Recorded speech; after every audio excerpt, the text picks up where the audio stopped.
Good morning students. Last class में हम लोगों ने हार्ट बीट और हार्ट बीट के हार्मोनल और न्यूरल रेगुलेशन के बारे में हम लोगों ने बात किया था, डबल सर्कुलेशन के बारे में। इस तरीके से हम लोगों ने बहुत सारे टॉपिक्स जो है लास्ट क्लास में कवर किए थे।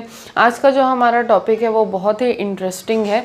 ठीक है, आज का जो हमारा टॉपिक है वो है इलेक्ट्रोकार्डियोग्राफ या फिर ECG।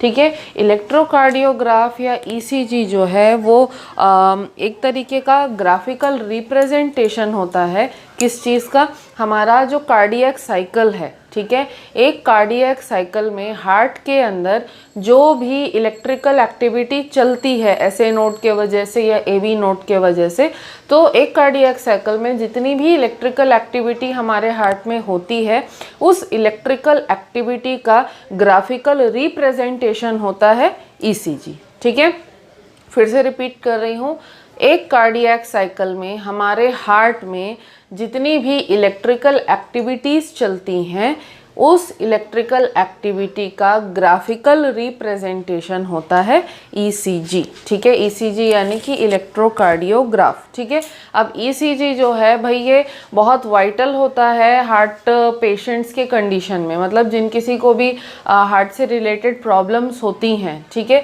उसमें हार्ट डिजीज़ेस को या हार्ट से रिलेटेड प्रॉब्लम्स को डायग्नोज करने में ECG जो है वो बहुत बड़ा रोल प्ले करता है। कैसे करता है उसको हम लोग आगे देखेंगे। ठीक है, अब ECG जो है, ठीक है, ये मशीन का नाम है। ठीक है, इलेक्ट्रोकार्डियोग्राफ ये क्या है? मशीन का नाम है।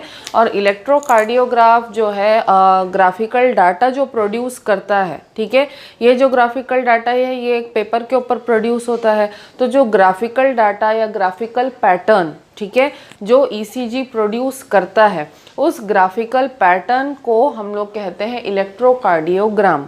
ठीक है, तो ECG की मशीन से जो पेपर पे ग्राफिकल पैटर्न निकलता है दैट इज द इलेक्ट्रोकार्डियोग्राम। और the machine itself is known as the electrocardiograph. ठीक है, अब इलेक्ट्रोकार्डियोग्राफ का सबसे पहला रिकॉर्डिंग जो है वो वॉलर नाम के पर्सन ने किया था 1887 में। ठीक है, तो फर्स्ट रिकॉर्डिंग उनकी ज़रूर की गई थी, लेकिन उस पर्टिकुलर रिकॉर्डिंग की या ECG की जो डिटेल्ड स्टडी है, ठीक है, वो आइंथहोवन ने 1903 में की थी। और इस चीज़ के लिए आइंथहोवन को नोबेल प्राइज़ भी मिला था मेडिसिन में।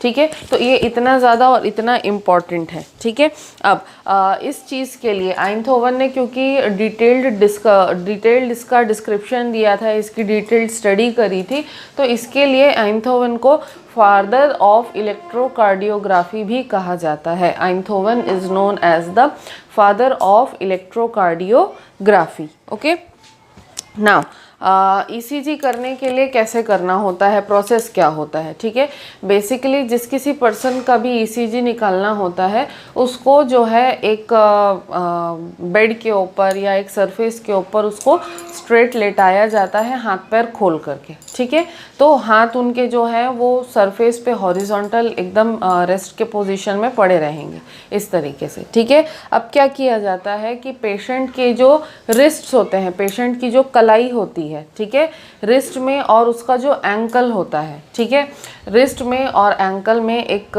स्पिरिट को यूज़ करके स्पिरिट से सफाई की जाती है। ठीक है, स्पिरिट से सफाई करने के बाद में दोनों रिस्ट पे और दोनों एंकल्स पे एक स्पेसिफिक जेली लगाई जाती है जो काफ़ी ठंडी होती है। ठीक है, अब ये जो जेली जो रिस्ट पे और एंकल्स पे लगाई जाती है, इसको लगाने का पर्पस क्या है?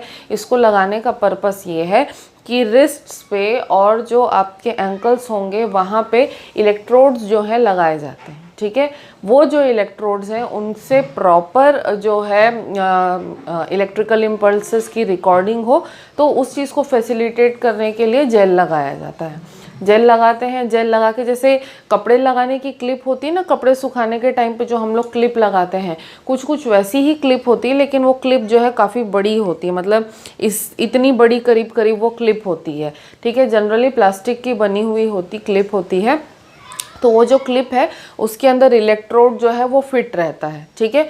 तो वो क्लिप है उसको दोनों रिस्ट पे लगाया जाता है और उसके बाद दोनों एंकल्स पे भी लगाया जाता है, ठीक है। रिस्ट पे और एंकल्स पे लगाने के बाद में क्या करते हैं कि जो पेशेंट का चेस्ट होता है, पेशेंट का जो चेस्ट होता है, पेशेंट के चेस्ट को भी साफ़ किया जाता है, क्लीन किया जाता है स्पिरिट के हेल्प से, ठीक है। और उसके बाद में फिर चेस्ट पे भी न्यूमरस इलेक्ट्रोड्स जो है लगाए जाते हैं, ठीक है। अब ये जो इलेक्ट्रोड्स लगाए जाते हैं पेशेंट के चेस्ट पे, ठीक है, या तो ये ऐसे गोल चिप के फॉर्म में भी रह सकते हैं। तो ये जो चिप्स होते हैं मतलब इलेक्ट्रोड जो होते हैं फ्लैट होते हैं, चिप्स के फॉर्म में होते हैं। तो ये जो चिप्स है या तो सिंपली इसको जो है चिपका दिया जाता है, ठीक है, या टेप के हेल्प से, या फिर अगर वैसा नहीं है तो सक्शन कप्स भी होते हैं इस तरीके से ना, इस तरीके का स्ट्रक्चर होता है, इस तरीके के सक्शन कप्स भी होते हैं, ठीक है। तो ये जो सक्शन कप्स हैं इनकी इनर सरफेस के ऊपर इलेक्ट्रोड्स लगे हुए होते हैं। तो या तो इस तरीके से चिप के हेल्प से या इस तरीके से सक्शन कप्स के हेल्प से जो है पूरे चेस्ट में, ठीक है, ये इलेक्ट्रोड्स जो हैं ये लगाए जाते हैं, ठीक है। अब दोनों हाथ पैर में जो है इलेक्ट्रोड्स लग गए, चेस्ट पे इलेक्ट्रोड्स लग गए, ठीक है। इलेक्ट्रोड्स लगने के बाद में जो इलेक्ट्रोकार्डियोग्राफ है, ईसीजी की जो मशीन है, उसको क्या किया जाता है, स्टार्ट किया जाता है। तो जैसे ही ईसीजी की मशीन को स्टार्ट करते हैं तो उससे होता क्या है कि ईसीजी की मशीन जैसे ही स्टार्ट होती है, स्टार्ट होने के बाद में जो मशीन है वो हार्ट के जो इलेक्ट्रिक इम्पल्सेस हैं उनको क्या करती है, डिटेक्ट करती है, रीड करती है। रीड करने के बाद में वो जो इम्पल्सेस हैं उनको एम्पलीफाई करती है, ठीक है। एम्पलीफाई करने के बाद में ये जो इलेक्ट्रिक इम्पल्सेस या इलेक्ट्रिक करंट जो हार्ट से जनरेट हो रहा है, ठीक है, उसको कहाँ पर सेंड करती है, उसको सेंड करती है मशीन में एक रिकॉर्डिंग पेन होता है, ठीक है। मशीन का जो रिकॉर्डिंग पेन होता है, रिकॉर्डिंग पेन पर उसको ट्रांसमिट करती है। और ये जो रिकॉर्डिंग पेन है, जैसे ही उसको मैसेज मिलता है, जैसे ही उसको ट्रांसमिशन मिल जाता है, तो रिकॉर्डिंग पेन जो है वो धीरे धीरे धीरे मूव करके क्या करने लगता है, जो हमारे हार्ट की इलेक्ट्रिकल एक्टिविटी है उसका ग्राफ जो है वो एक पेपर के ऊपर ड्रॉ करते जाता है, ठीक है। क्या हो रहा है, इलेक्ट्रोड्स लगा रहे हैं चेस्ट पे, रिस्ट पे और पैरों पे जेली के हेल्प से। उसके बाद मशीन स्टार्ट करते हैं। मशीन स्टार्ट करते ही जो इम्पल्सेस हैं मशीन उसको रीड करती है, एम्पलीफाई करती है और उसको सेंड करती है रिकॉर्डिंग पेन तक, ठीक है। अब ये जो इलेक्ट्रिकल इम्पल्सेस की रिकॉर्डिंग जो है मतलब उनका जो ट्रांसमिशन है वो जैसे ही रिकॉर्डिंग पेन को मिलता है तो रिकॉर्डिंग पेन जो है एक पेपर के ऊपर जो पैटर्न है उस पैटर्न को, इलेक्ट्रिकल इम्पल्सेस का जो पैटर्न है उस पैटर्न को ड्रॉ करना स्टार्ट कर देता है, ठीक है। अब ये जो पेपर है इसके ऊपर जो पैटर्न हमको मिलता है, this pattern is known as the electrocardiogram, ठीक है। इस पैटर्न को हम लोग कहते हैं इलेक्ट्रोकार्डियोग्राम। और जो ईसीजी का जो पेपर होता है, मतलब जिसके ऊपर इलेक्ट्रोकार्डियोग्राम हमको अवेलेबल होता है, मिलता है, ठीक है। तो कभी भी आप लोग घर में आपके कोई भी हार्ट पेशेंट अगर होगा तो देखना, या फिर मेरी मदर इन लॉ जो है वो हार्ट पेशेंट है, उनका जो एक्चुअल ईसीजी है मैं आप लोगों को सेंड कर दूंगी रेफरेंस के लिए। आप लोग उसमें कोरिलेट करने की कोशिश करना जो मैंने पढ़ाया है आज, ठीक है। तो ईसीजी का जो पेपर होता है वो जैसे हम लोग नॉर्मल ग्राफ पेपर यूज़ करते हैं मैथ्स के प्रॉब्लम सॉल्व करने के लिए, वैसा ही कुछ जो है ईसीजी का जो पेपर है वो भी होता है। उसके ऊपर भी पूरे पैटर्न बने हुए होते हैं, मतलब बॉक्सेस वगैरह उसके ऊपर भी होते हैं और हर बॉक्स का कुछ मेजरमेंट भी होता है। तो जो नॉर्मल ग्राफ पेपर होता है ऑलमोस्ट वैसा ही होता है, बस उसके अंदर जो ईसीजी के पेपर के अंदर जो डिविजन्स होते हैं वो जो है उसमें थोड़ा सा बस आपको डिफरेंस देखने के लिए मिलेगा, अदरवाइज पैटर्न जो है काफ़ी कुछ सेम रहता है, ठीक है। तो अब इलेक्ट्रोकार्डियोग्राफ जो है उसको आप यूज़ कैसे करते हैं वो तो मैंने बता दिया। अब मैं बताऊंगी कि इलेक्ट्रोकार्डियोग्राम के अंदर किस तरीके से हम लोग जो है रीड करते हैं कि भाई ये इलेक्ट्रोकार्डियोग्राम, कोई भी डॉक्टर बोलता है ना कि भाई इनका ईसीजी नॉर्मल आया है या इनके ईसीजी में प्रॉब्लम आया है, इनको ये प्रॉब्लम है या उनको वो प्रॉब्लम है, तो डॉक्टर्स को कैसे पता चलता है कि भाई क्या हुआ है, ठीक है। तो ईसीजी के अंदर जो पैटर्न्स बनते हैं उन पैटर्न्स को भी रीड करने का, समझने का एक तरीका होता है, ठीक है। तो उसके बारे में हम लोग डिस्कस करते हैं। जनरली जो ईसीजी होता है, इलेक्ट्रोकार्डियोग्राम होता है, उसके अंदर जो है 4 या 5 हम लोग वेव्स जो हैं उनको बता सकते हैं, ठीक है। जैसे कि पहला होता है पी वेव, ठीक है। दूसरा होता है QRS कॉम्प्लेक्स और तीसरा होता है टी वेव, ठीक है। पी वेव, QRS कॉम्प्लेक्स और टी वेव। अब ये QRS कॉम्प्लेक्स जो है इसमें भी 3 वेव्स हैं और तीनों को मिला करके हम एक साथ कंसिडर करते हैं, इसीलिए QRS कॉम्प्लेक्स बोल रहे हैं। तो इसमें भी 3 वेव्स हैं, एक Q वेव है, एक R है और एक S है। तो इस तरीके से टोटल 1 2 3 4 और 5, ठीक है। 5 तरीके के वेव्स हमारे पास अवेलेबल होते हैं। Q, R और S वेव को हम लोग एक साथ क्यों कंसिडर करते हैं? क्योंकि देखने में दोनों एक दूसरे का ही पार्ट लगते हैं, एक दूसरे के साथ काफ़ी क्लोजली एसोसिएटेड होते हैं, इसलिए हम लोग इसको QRS कॉम्प्लेक्स बोलते हैं, ठीक है। अब 1 बाय 1 हम लोग देखते हैं कि सारे जो वेव्स हैं उनका सिग्निफिकेंस क्या है।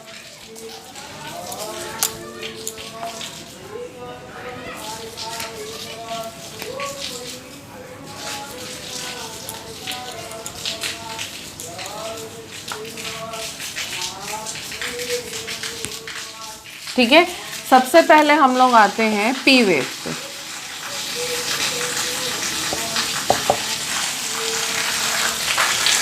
ठीक है, पी वेव जो है, P wave basically electrical excitation को शो करता है। किस चीज़ को शो करता है? पी वेव जो है इलेक्ट्रिकल एक्साइटेशन को शो करता है। और पी वेव जो है, अगर ये हॉरिजॉन्टल एक्सिस है, ठीक है, तो पी वेव जो है वो हमेशा इस तरह ऊपर की तरफ मूव करता है, ठीक है। पी वेव जो है हॉरिजॉन्टल एक्सिस पे हमेशा ऊपर की तरफ मूव करता है और इलेक्ट्रिकल एक्साइटेशन को दिखाने का, इलेक्ट्रिकल एक्साइटेशन को शो करने का काम करता है, ठीक है। अब बेसिकली इलेक्ट्रिकल एक्साइटेशन को शो कर रहा है, मतलब कि ये किसको शो करता है? Depolarisation of atria.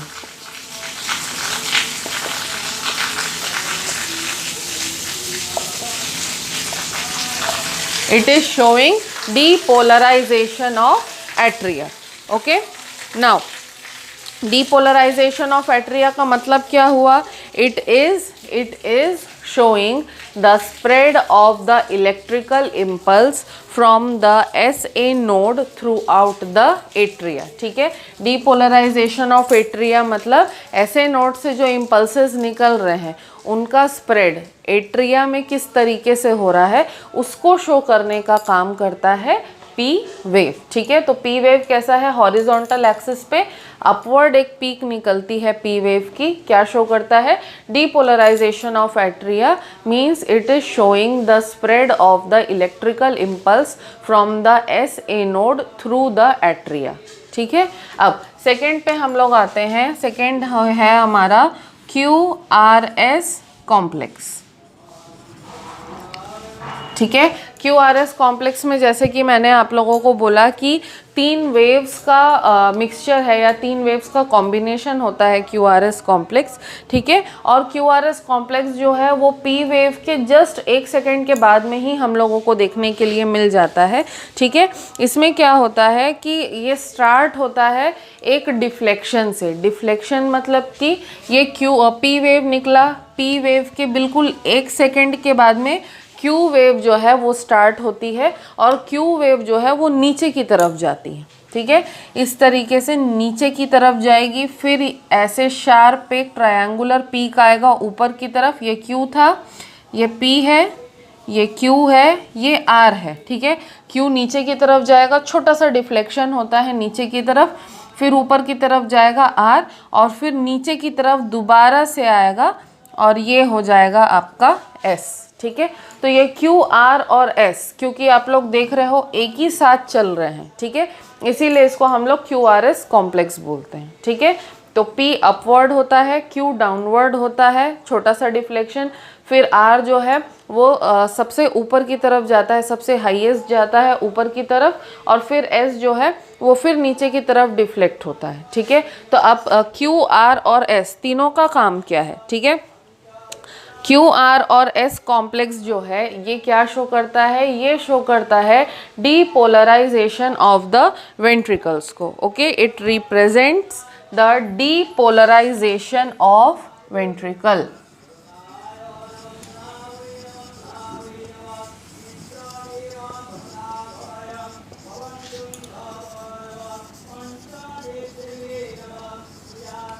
Okay, it shows the depolarization of the ventricle which will initiate the ventricular contraction. What will it show? It will show the depolarization of the ventricle which represents or which initiates the ventricular contraction, ठीक है। तो QRS जो complex है इसमें basically हमारे जो दोनों ventricles जो हैं वो क्या कर रहे हैं, कॉन्ट्रैक्ट कर रहे हैं, ठीक है। उसके बाद क्या होता है कि ये जो कॉन्ट्रैक्शन है, ठीक है, अब ये स्टार्ट कब होता है, वेंट्रिकल का कॉन्ट्रैक्शन स्टार्ट कब होता है, जैसे ही क्यू वेव जो है, ठीक है, शो होती है या जैसे ही क्यू वेव अपीयर होना स्टार्ट करती है उसके कुछ सेकंड के बाद में ही, बिल्कुल उसके इमीडिएटली बाद में जो है कॉन्ट्रैक्शन होगा वेंट्रिकल्स का। तो ये आर और एस वेव जो है ये कम्प्लीटली किसको शो कर रहा है, वेंट्रिकल्स के कॉन्ट्रैक्शन को शो कर रहा है, ठीक है। अब फाइनली हम लोग थर्ड वेव पे आते हैं। थर्ड जो वेव है that is the T wave, ठीक है। अब टी वेव में क्या हो रहा है, ठीक है, टी वेव जो है वो एक डोम शेप का जो है वेव होता है, इस तरीके से ऑलमोस्ट लाइक दिस, ठीक है।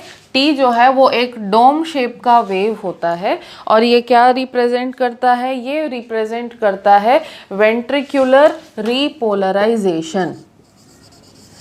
It will show ventricular repolarization. Okay, it's showing ventricular repolarization, ठीक है। मीन्स यहाँ पर टी वेव वेंट्रिकुलर रीपोलराइजेशन बता रहा है, इसके पहले डीपोलराइजेशन हुआ था। तो डीपोलराइजेशन में क्यूआरएस कॉम्प्लेक्स में वेंट्रिकल्स जहाँ कॉन्ट्रैक्ट कर रहे थे, अब टी वेव में वेंट्रिकुलर रीपोलराइजेशन हो रहा है, मतलब कि वेंट्रिकल्स जो हैं वो एक्साइटेड स्टेट से नॉर्मल स्टेट में आएंगे, यानी कि कॉन्ट्रैक्शन खत्म होगा और अब रिलैक्सेशन होगा। तो टी वेव जो है वो बेसिकली वेंट्रिकल्स के रिलैक्सेशन को शो करता है, ठीक है।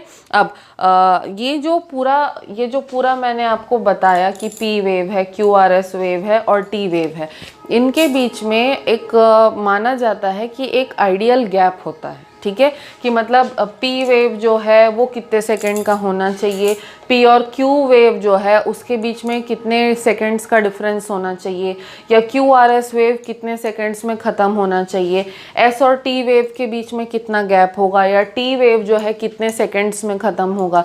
तो इसका जो है एक आइडियल सेट होता है कि भाई कोई अगर नॉर्मल पर्सन है तो उसमें पी वेव इतने सेकंड का है, पी से क्यू में इतना डिफरेंस है, क्यू आर एस इतने सेकंड का है, एस और टी जो है उसके बीच में इतना गैप है, या टी वेव जो है इतने सेकंड का है। तो नॉर्मल पर्सन के अंदर जो है इसके जो यूनिट्स हैं या इसका जो टाइम है वो सेट रहता है कि भाई आइडियल टाइम इतना है, इतने से इतने टाइम में ये सारा जो भी वेव्स हैं वो कंप्लीट हो जाने चाहिए, ठीक है। और उसके अलावा ये चीज़ भी देखी जाती है कि भाई जो नॉर्मल पीक्स हैं, ठीक है, नॉर्मल जो वेव्स हैं वो कैसे होते हैं, ठीक है। तो ये जो मैंने बनाया है ये नॉर्मल वेव्स मैं आपको बना करके शो कर रही हूँ, ठीक है। लेकिन अगर ये जो आइडियल टाइमिंग है या ये जो आइडियल वेव्स हैं इसमें से अगर थोड़ा सा भी चेंज आता है या थोड़ा सा भी डिफ्लेक्शन आता है कि भाई टाइम एकदम कम हो जा रहा है या ज़्यादा हो जा रहा है, या फिर वेव्स जो हैं वो रेगुलर बन नहीं रहे हैं, नॉर्मल जितने जैसे बनने चाहिए वैसे नहीं बन रहे हैं, तो ये जो डिफ्लेक्शंस हैं ये बेसिकली शो करते हैं कि उस पर्सन को किसी ना किसी तरीके की हार्ट प्रॉब्लम है, ठीक है। तो पहले मैं आपको बता देती हूँ कि P wave, Q R S और टी वेव जो है ये कितने कितने सेकंड में कंप्लीट हो जाना चाहिए, ठीक है। अगर हम लोग पेपर में देखें, जो इलेक्ट्रोकार्डियोग्राम का जो पेपर होता है उसमें से छोटे छोटे बॉक्सेस होते हैं, तो हर बॉक्स जो है वो 0.2 सेकेंड्स को रिप्रेजेंट करता है, ठीक है। क्या है, बॉक्सेस होते हैं, ग्राफ, भाई ग्राफ है तो ग्राफ में तो बॉक्स होंगे ही, है ना। तो ग्राफ जो है उसके अंदर जो बॉक्सेस होते हैं, हर बॉक्स जो है वो 0.2 सेकेंड्स को रिप्रेजेंट करता है, ठीक है। उसके अलावा जो नॉर्मल पी आर इंटरवल है, मतलब पी और आर के बीच का जो नॉर्मल इंटरवल है, that is of 0.12 to 0.2 seconds, 0.12 to 0.2 seconds. ये जो है पी और आर के बीच में, पी वेव और आर वेव के बीच में नॉर्मल गैप है, ठीक है। ये इसके बीच में अगर कोई भी गैपिंग आती है या इस ड्यूरेशन के बीच में दोनों में डिफरेंस आता है, ठीक है, तो ये नॉर्मल माना जाता है, ठीक है। उसके बाद में अगर हम लोग बात करें नॉर्मल QRS कॉम्प्लेक्स की, ठीक है, नॉर्मल QRS कॉम्प्लेक्स जो है ये 0.12 सेकेंड्स का होता है। QR और S कॉम्प्लेक्स, ये जो तीनों चीज़ें हैं, ये नॉर्मल कितनी होती है, 0.12 सेकेंड्स की, ठीक है। उसके बाद नॉर्मल QT इंटरवल जो होता है, Q से लेके T के बीच में, ठीक है, नॉर्मल QT इंटरवल जो है वो कितने सेकेंड्स का होता है, इट इज़ ऑफ 0.4 सेकेंड्स, ठीक है, इट इज़ ऑफ 0.4 सेकेंड्स। तो P से R के बीच में 0.2 से लेके 0.12 सेकेंड्स का गैप आ सकता है, नॉर्मल है। QRS कॉम्प्लेक्स जो है वो 0.12 सेकेंड में ख़त्म हो जाना चाहिए, और Q से लेकर के T के बीच का जो इंटरवल है वो 0.4 सेकेंड्स का हो सकता है, ठीक है। तो अब अलग अलग पर्सन्स हैं तो अलग अलग पर्सन्स का जो ECG है वो अलग अलग तरीके से शो करेगा, लेकिन ये जो नॉर्मल पैटर्न्स हैं, ठीक है, नॉर्मल पीक्स हैं या नॉर्मल टाइम ड्यूरेशन है, ये सेट होता है, इसको हम लोग स्टैंडर्ड मानते हैं। तो स्टैंडर्ड से अगर थोड़ा सा भी डिविएशन होता है तो वो शो करता है कि भाई पर्सन को किसी भी तरीके की पर्टिकुलर डिजीज़ हो सकती है, ठीक है। अब अगर ये जो इंटरवल्स जो मैंने आप लोगों को बताए हैं कि PR इंटरवल है, QRS या QT इंटरवल है, तो ये जो है ये शो किसको करता है, ठीक है। जो PQ इंटरवल होता है, ठीक है, PQ इंटरवल या जो PR इंटरवल होता है, ये शो करता है कि जो ऐसे नोड से इम्पल्स निकल रहा है, ठीक है, वो इम्पल्स एट्रिया तक जा रहा है, एट्रिया से AV नोड जा रहा है, और AV नोड से बंडल ऑफ हिस होकर के वेंट्रिकल्स तक जा रहा है। तो P और R के बीच में ये जो जितना ड्यूरेशन हम लोग 0.2 टू 0.12 सेकेंड्स का बताए, इस ड्यूरेशन में ऐसे नोड से इम्पल्स निकलेगा, एट्रियम में जाएगा, फिर AV नोड में जाएगा, AV नोड से बंडल ऑफ हिस, और बंडल ऑफ हिस से वेंट्रिकल्स में जाएगा, ठीक है। तो इस ड्यूरेशन में PR इंटरवल के बीच में इतनी सारी चीज़ें जो हैं हो जाती हैं, ठीक है। उसके बाद अगर आगे हम लोग बात करें कि बाकी में क्या होता है, ठीक है, बाकी में ये है कि जो ST इंटरवल होता है, ठीक है, ST इंटरवल शो करता है कि वेंट्रिकल्स जो हैं, ठीक है, उन तक ST इंटरवल क्या शो करता है कि वेंट्रिकल्स जो हैं, वेंट्रिकल्स तक अब इम्पल्स पहुंच चुका है, और वेंट्रिकल्स तक इम्पल्स पहुंच गया, वेंट्रिकल्स का कॉन्ट्रैक्शन हो गया, और वेंट्रिकल्स का कॉन्ट्रैक्शन होने के बाद अब वो रिलैक्स करने जा रहे हैं, ठीक है। इस चीज़ को शो करता है S और T के बीच का इंटरवल, ठीक है। तो इस तरीके से अगर थोड़ा सा भी इसके अंदर डिफ्लेक्शन या डिविएशन होता है तो वो शो कर देता है। जैसे कि अगर PR इंटरवल है, ठीक है, PR इंटरवल है वो 0.2 टू 0.12 सेकेंड्स के लिए आइडियल है, लेकिन अगर दोनों के बीच में गैप और बढ़ जाए, ठीक है, तो ये शो करता है कि किसी भी पर्सन को या तो रियोमैटिक फीवर नाम का डिजीज़ है, ठीक है, या फिर उस पर्सन को आर्टीरियोस्क्लेरोटिक डिजीज़ हो सकता है। PR इंटरवल में अगर गैप आता है, ज़्यादा गैप आता है किसी के पर्सन के ECG के अंदर, तो या तो उसको रियोमैटिक फीवर है या तो फिर उसको आर्टीरियोस्क्लेरोटिक डिजीज़ जो है वो हो चुका है, ठीक है। या फिर अगर हम लोग ये देखें Q और R वेव जो है इसके बीच में ज़्यादा गैप हो, कहने का मतलब यह है कि Q वेव और नीचे जाए और R वेव और अगर ऊपर जाए, तो Q और R के बीच में जितना डिस्टेंस बढ़ेगा वो चीज़ अगर ज़्यादा डिस्टेंस बढ़ता है तो वो शो करता है कि पर्सन को हार्ट अटैक हुआ है, ठीक है। अब हो सकता है कि हार्ट अटैक बहुत क्रॉनिक हो या बहुत लाइट हो, हल्का हार्ट अटैक भी होता है। तो अगर एस जो वेव है, ठीक है, एस वेव और टी वेव के बीच में अगर ज़्यादा गैप पड़ता है तो शो करता है वो कि माइल्ड हार्ट अटैक हुआ है। लेकिन क्यू और आर के बीच में अगर ज़्यादा गैप आने लगता है तो वो शो करता है कि पर्सन को सीवियर हार्ट अटैक हुआ है, ठीक है। तो इस तरीके से हम लोग जो है वेव्स के पैटर्न को या जो टाइमिंग है उसको अगर हम लोग देखें, चेक करें, तो हम लोग प्रिडिक्ट कर सकते हैं कि उस पर्सन का हार्ट जो है वो कितना हेल्दी है या उसके हार्ट में किस तरीके के इश्यूज़ हैं, ठीक है। तो आज जो है मैं आप लोगों को इस पर्टिकुलर टॉपिक के नोट्स भी भेज दूंगी, और आप लोगों को मैंने बोला था कि मैं अपनी मदर इन लॉ के ईसीजी का पिक भी आप लोगों को भेजूंगी, तो उसमें आप लोग को रिलेट करने की कोशिश करना। जो हमारा इसके बाद का नेक्स्ट क्लास होगा उसमें हम लोग हार्ट डिजीज़ेस को डिस्कस करेंगे और उसके साथ में हम लोग चैप्टर को भी कंक्लूड कर देंगे, ठीक है। टिल देन अभी तक के किसी भी टॉपिक में अगर आप लोगों को डाउट है तो you can ask me. Thank you.